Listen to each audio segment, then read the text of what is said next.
ጤና ይስጥልን። የኦሮሚያ ክልል በአዲስ አበባ ከተማ ላይ ያለውን ህገ መንግስታዊ ልዩ ጥቅም አስመልክቶ የቀረበ መግለጫ። የኢትዮጵያ ብሔሮች ብሔረሰቦችና ህዝቦች ሰፊ ምክክር ካካሄዱበት በኋላ በተወካዮቻቸው አማካይነት ያጸደቁት ህገ መንግስት የሁሉንም ህዝቦች መብቶችና ጥቅሞች ያስጠበቀ ነው። ህገ መንግስቱም የኢትዮጵያ ብሔሮች ብሔረሰቦችና ህዝቦች የቃል ኪዳን ሰነድ ሲሆን ዓላማውም በህዝቦች መፈቃቀድና ፍላጎት እንደዚሁም ዲሞክራሲያዊ አንድነትን ለማጎልበት እንዲቻል በጋራ ያፈሯቸው ሴቶችና ሀብቶች እንዲሁም ትስስሮች እንዳሏቸው በማመን በታሪካቸው ሂደት ውስጥ ያጎለበቷቸውን የጋራ ጉዳዮች ይበልጥ ለማበልጸግና የተዛቡ ግንኙነቶችንም በማረም አንድ ጠንካራ የጋራ ኢኮኖሚያዊ ማህበረሰብና የጋራ ፖለቲካዊ ማህበረሰብ ለመገንባትና ለማጠናከር የታለመ ነው። ይህንንም በማድረግ በሀገራችን ዘላቂ ሰላምና ዋስትና ያለው ዲሞክራሲ እንዲሰፍንና ፈጣንና ህዝቡ በየደረጃው ተጠቃሚ የሚሆንበትን ኢኮኖሚያዊና ማህበራዊ ልማት ለማፋጠን በራሳቸው ፈቃድና በፍላጎታቸው የመረጡት መሆኑን በጽኑ የሚያምኑበት ነው። የኦሮሚያ ክልል በአዲስ አበባ ከተማ ያለውን ልዩ ጥቅም በህገ መንግስቱ እንዲሰፍር ያደረጉት የኦሮሞን ህዝብ ጨምሮ መላ ሀገራችን ህዝቦች ናቸው። የመረጡት የፌዴራላዊ ዲሞክራሲያዊ ስርዓት የፌዴራል መንግስትና የክልሎች መንግስታት እንደሚኖሩ የሚደነግግ በመሆኑ የፌዴራል መንግስቱ መቀመጫ የሆነች ከተማ መመረጥ ስለነበረበትም የኦሮሞ ህዝብም ሆነ መላ ሀገራችን ህዝቦች በኦሮሚያ ክልል እምብርት ላይ ያለችውን የአዲስ አበባ ከተማን የፌዴራሉ መንግስት መቀመጫ አድርገው መርጧታል። ይህም በህገ መንግስቱ እንዲሰፍር አድርገዋል። ይህንን ውሳኔያቸውን መሰረት በማድረግም በህገ መንግስቱ አንቀጽ 49 ንዑስ አንቀጽ 5 ላይ የሚከተለውን አስፍረዋል። የኦሮሚያ ክልል የአገልግሎት አቅርቦት ወይም የተፈጥሮ ሀብት አጠቃቀምና የመሳሰሉትን ጉዳዮች በተመለከተ እንደዚሁም አዲስ አበባ በኦሮሚያ ክልል መሃል የምትገኝ በመሆኗ የሚነሱ ሁለቱን የሚያሳስሩ አስተዳደራዊ ጉዳዮችን በተመለከተ ያለው ልዩ ጥቅም ይጠበቅላታል፣ ዝርዝሩ በህግ ይወሰናል በማለት ደንግጓል። ይህንን የአዲስ አበባ ነዋሪ ህዝብ ጨምሮ የኢትዮጵያ ብሔሮች ብሔረሰቦችና ህዝቦች በጋራ የቃል ኪዳን ሰነዳቸው ያሰፈሩትን ጉዳይ በዝርዝር ህግ መመለስ የሚያስፈልግ በመሆኑ የህገ መንግስቱን መንፈስ ተከትሎ ዝርዝሩ እንዲሰራ ተደርጓል። ዝርዝሩን ለመስራት ግብዓት እንዲሁም በክልሉ ገዢ ፓርቲ ኦህዴድና በኦሮሚያ ክልል በአዲስ አበባ አስተዳደርና በፌዴራል ደረጃ ከተለያዩ አካላት ጋር ውይይቶች ሲካሄዱ ቆይተው በመጨረሻ በኢህአዴግ ስራ አስፈጻሚ ደረጃ በዝርዝር ታይቶ የመንግስት ህጋዊ ተቋማት መክረውባቸው ህግ ሆኖ እንዲወጣ ከስምምነት ላይ ተደርሷል። በዚህም መሰረት የኢፌዴሪ የሚኒስትሮች ምክር ቤት በረቂቅ አዋጁ ላይ በመወያየት የሚከተሉትን ጉዳዮች ተመልክቶ የኢፌዴሪ የህዝብ ተወካዮች ምክር ቤት መክሮበት ህግ ሆኖ እንዲወጣ አስተላልፏል። ህገ መንግስቱ በአንቀጽ 49 ንዑስ አንቀጽ 5 ያስቀመጣቸውን ጉዳዮች አንደኛ ከአገልግሎት አቅርቦት ልዩ ጥቅም አኳያ፣ ሁለተኛ ከተፈጥሮ ሀብት አጠቃቀምና የአካባቢ ጥበቃ ጋር የተያያዙ ልዩ ጥቅሞች አኳያ፣ ሶስተኛ እንደዚሁም አዲስ አበባ በኦሮሚያ ክልል መሃል የምትገኝ በመሆኑ የሚነሱ ሁለቱን የሚያሳስሩ አስተዳደራዊ ጉዳዮችን ማዕከል በማድረግ የኦሮሚያ ክልል ያለው ልዩ ጥቅምን ለማስጠበቅ የሚያስችሉ አንቀጾች እንዲቀረጹና እንዲካተቱ ተደርጓል። የህገ መንግስቱ ዋና መነሻም አንድ ጠንካራ ፌዴራላዊ ዲሞክራሲያዊ ኢትዮጵያን ለመገንባት በምናደርገው ጥረት የፌዴራል መንግስቱ መቀመጫ የሆነችው አዲስ አበባ በኦሮሚያ ክልል እምብርት ላይ የምትገኝ ከኒውዮርክና ከጄኔቫ ቀጥላ የተባበሩት መንግስታት ድርጅት ሶስተኛ ማዕከል የሆነችና የአፍሪካውያን የፖለቲካ ዲፕሎማሲ መዲና መሆኗም ታሳቢ በማድረግና እንደዚሁም የኢትዮጵያ ብሔሮች ብሔረሰቦችና ህዝቦች በራሳቸው ፈቃድና በፍላጎታቸው የመሰረቱት የፌዴራል ስርዓት ውስጥ የፌዴራል መንግስቱ መቀመጫና ህገ መንግስቱ ከመጽደቁ በፊት በሽግግር ወቅትም የክልል 4 ዋና መዲና እንደዚሁም ህገ መንግስቱ ከጸደቀ በኋላም የኦሮሚያ ክልል ዋና ከተማ ሆና እያገለገለች ያለች ነች። ከዚህም ተነስቶ አዲስ አበባ እነዚህን የዓለም አቀፍ የአህጉር አቀፍና የሀገር አቀፍ አልፎም በፌዴራል ስርዓታችን መሰረት የኦሮሚያ ክልልን ልዩ ጥቅም አካቶ የያዙ ኃላፊነቶችን መወጣት ያለባት ከተማ እንድትሆን ያደርጋታል። የኦሮሚያ ክልል ልዩ ጥቅም እንዲጠበቅ የሚወጣው ሕግም የአዲስ አበባ ከተማ ነዋሪዎችን መብቶችና ጥቅሞች በምንም መልኩ የማይሸራርፍ ይልቁንም የኦሮሚያ ክልል በአዲስ አበባ ላይ ያለው ልዩ ጥቅም በመጠበቁ ምክንያት የአዲስ አበባ አስተዳደር ሕዝብና የኦሮሚያ ክልል ሕዝብ ትስስርና መስተጋብር ይበልጥ ሕጋዊ መስመር ይዞ እንዲጠናከር የሚያደርግና የጋራ ተጠቃሚነትን የሚያጎለብት ይሆናል። የከተማዋና የክልሉ የመንግስት አካላትና ነዋሪ ሕዝቦችም ዘላቂ ሰላም እንዲሰፍን ዋስትና ያለው ዲሞክራሲና መልካም አስተዳደር እንዲጎለብት እንደዚሁም ፈጣንና ህዝቡ በየደረጃው ተጠቃሚ የሚሆንበት ልማት ተጠናክሮ እንዲቀጥል ያስችላል። ስለሆነም አንደኛ ከአገልግሎት አቅርቦት ልዩ ጥቅም አኳያ የአገልግሎት አቅርቦት ጉዳዮችን በተመለከተ በማህበራዊ አገልግሎቶች ልዩ ጥቅም ማለትም ከትምህርት አኳያ በከተማ ውስጥ የሚገኙ የአርሶ አደር ልጆችን እንደዚሁም አዲስ አበባ ወይም ፊንፊኔ የኦሮሚያ ክልል ዋና ከተማ በመሆኗ ምክንያት ልጆቻቸው በአፍ መፍቻ ቋንቋቸው ማስተማር ለሚፈልጉ ዜጎች የከተማ አስተዳደሩ በአፋን ኦሮሞ የመጀመሪያ ደረጃ ትምህርት ቤት ማደራጀት እንዳለበት አስቀምጧል። ከዚህ በተጓዳኝ የአዲስ አበባ ከተማ ዙሪያ ያለው የኦሮሚያ ክልል ነዋሪ አብዛኛውን አገልግሎቱን በተለይም የሆስፒታል አገልግሎቶችን ከከተማዋ የሚያገኝ በመሆኑ በኦሮሚያ እምብርት ላይ የተቆረቆረችው ይህች ከተማ ይህንን አገልግሎት ለመስጠት በእቅዷ ውስጥ ማካተት ይኖርባታል። ለዚህም ይረዳ ዘንድ የአዲስ አበባ ከተማ ዙሪያ የፊንፊኔ ዙሪያ የኦሮሚያ ልዩ ዞን እንዲሆን ተደርጓል። ከማህበራዊ አገልግሎቶች የሚመደበው ሌላው የባህል የቋንቋና የስነ ጥበብ አገልግሎቶች ሲሆን ከዚህ አኳያም የማህበራዊም ሆነ ኢኮኖሚ አገልግሎቶችን ለማቅረብ እንዲቻል ልዩ ጥቅሙን ለማስጠበቅ በዚህ አዋጅ መሰረት አገልግሎት ተጠቃሚ ለሆኑት የኦሮሞ ብሔር ተወላጆች በቋንቋቸው አገልግሎቱ እንዲቀርብ አፋን ኦሮሞ በከተማ አስተዳደሩ የሥራ ቋንቋ ሆኖ የሚያገለግል ይሆናል። በመግቢያ ላይ ለማመላከት እንደተሞከረው የአዲስ አበባ ከተማ ዓለም አቀፍና አህጉራዊ እንደዚሁም ሀገራዊና የከተማ ነዋሪዎችን ለማገልገል ከምታደርገው ጥረት ባሻገር የኦሮሞ ሕዝብ ማንነትን የሚያንጸባርቁ አሻራዎች በከተማዋ ውስጥ በቋሚነት እንዲኖር ከክልሉ ሕዝብ ጋር በተያያዙ ታሪካዊ ክስተቶች ስም መታሰቢያዎች እንዲኖሩ አመቺ የሆኑ እንደ አደባባዮች፣ ጎዳናዎች፣ ሰፈሮችና የመሳሰሉት ቦታዎች እንዳስፈላጊነቱ በቀድሞ የኦሮሞ ስማቸው እንዲጠሩ ማድረግ ያስፈልጋል። በተጨማሪም የከተማው አስተዳደር የኦሮሞ ሕዝብ ባህልና ታሪክን የሚያንጸባርቁ የባህልና ታሪክ ማዕከላት፣ ቲያትርና ኪነ ጥበባትና የመዝናኛ ማዕከላት የሚገነቡበትና የሚተዋወቁበትን ሁኔታዎች የሚያመቻች ይሆናል።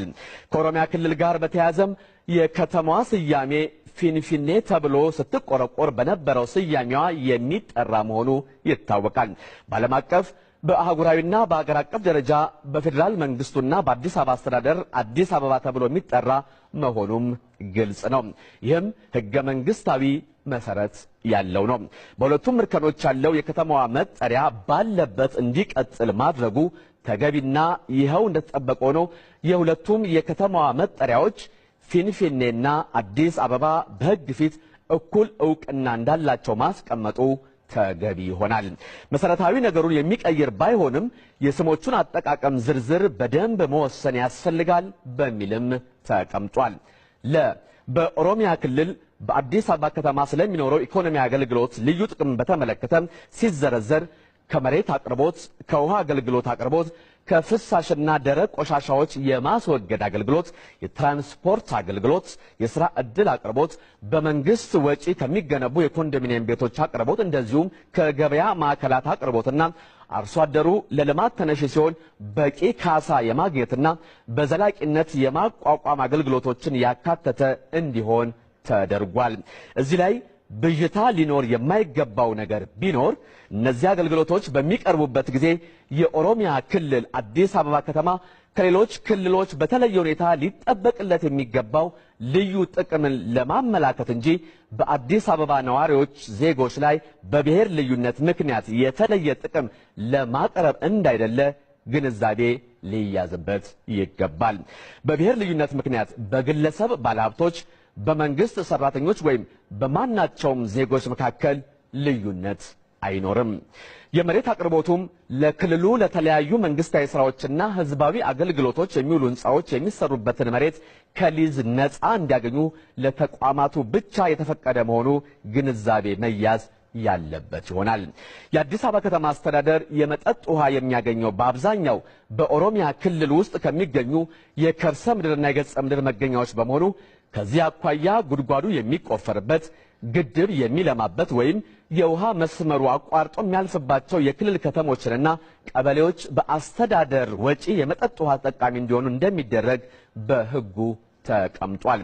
የትራንስፖርት አገልግሎትን በተመለከተ የተቀናጀ ትራንስፖርት ስምሪት ኖሮ የህዝቡን ትስስር ለማጠናከር የአውቶቡስ፣ የታክሲ እንደዚሁም የባቡር አገልግሎት መሰረተ ልማትና አገልግሎቶች ስምሪት የተቀናጀና በዙሪያው ያሉ ከተሞችንም ያማከለ እንዲሆን ለማድረግ በአዋጅ ውስጥ እንዲካተት ተደርጓል።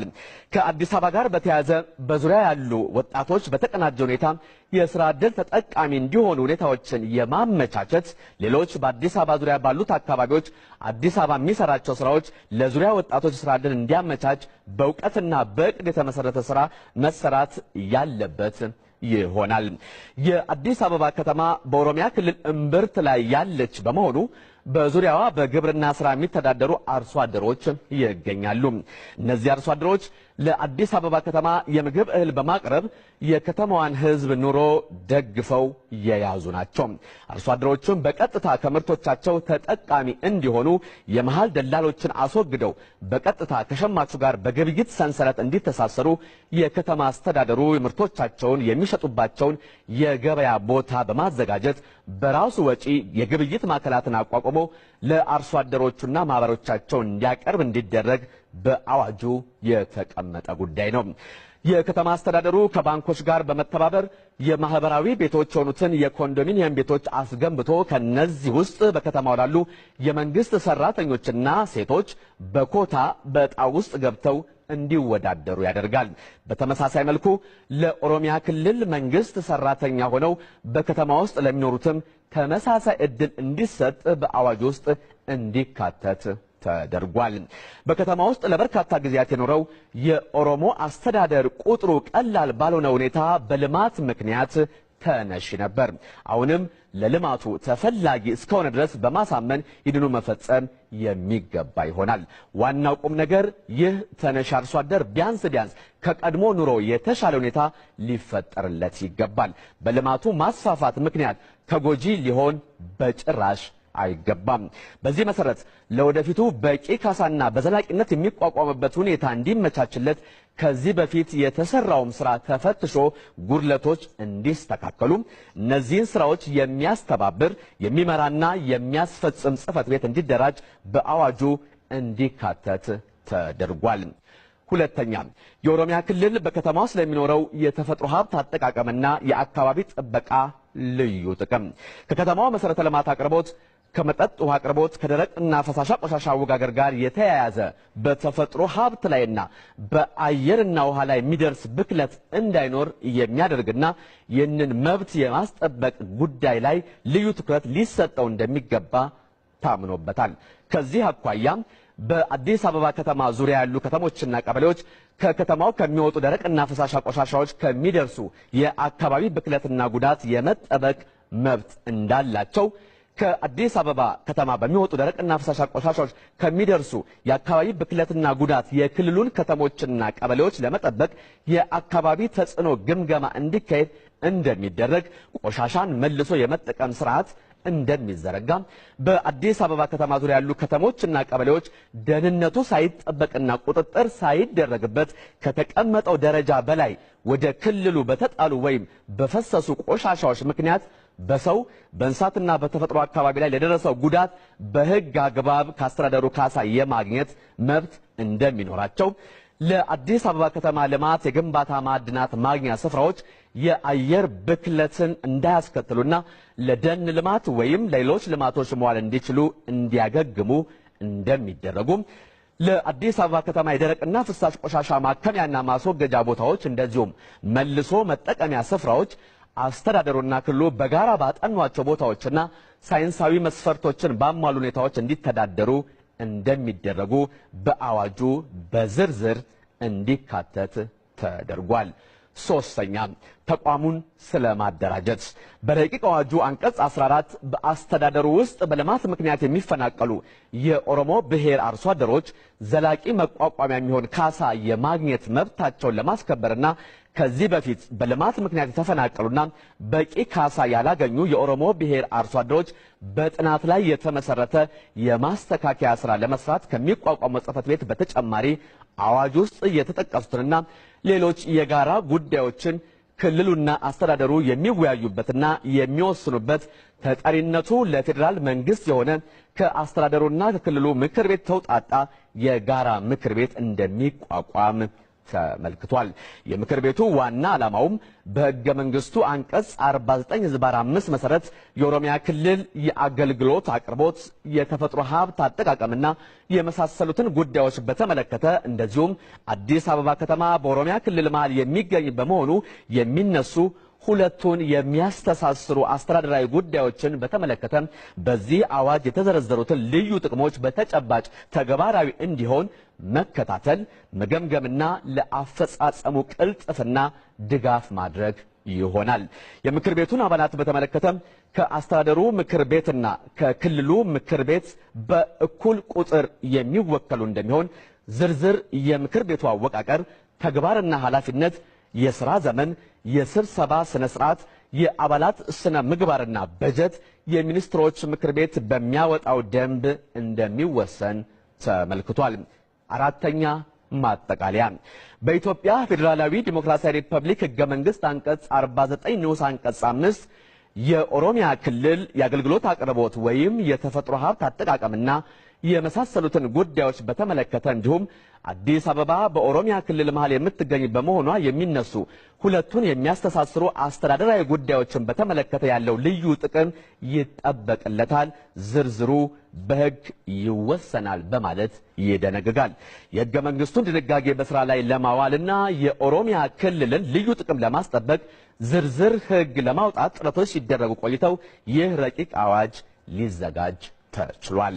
በረቂቅ አዋጁ ዝግጅት ሂደት ውስጥ የኦሮሚያ ክልል ገዢ ፓርቲ ኦህዴድ፣ የኦሮሚያ ክልል መንግስት፣ የአዲስ አበባ ከተማ አስተዳደርና የፌዴራሉ ከፍተኛ የመንግስት ኃላፊዎች ተሳትፈውበታል። በአዋጁ የመጽደቅ ሂደትም በርካታ የህብረተሰብ ክፍሎች የሚሳተፉበት ይሆናል።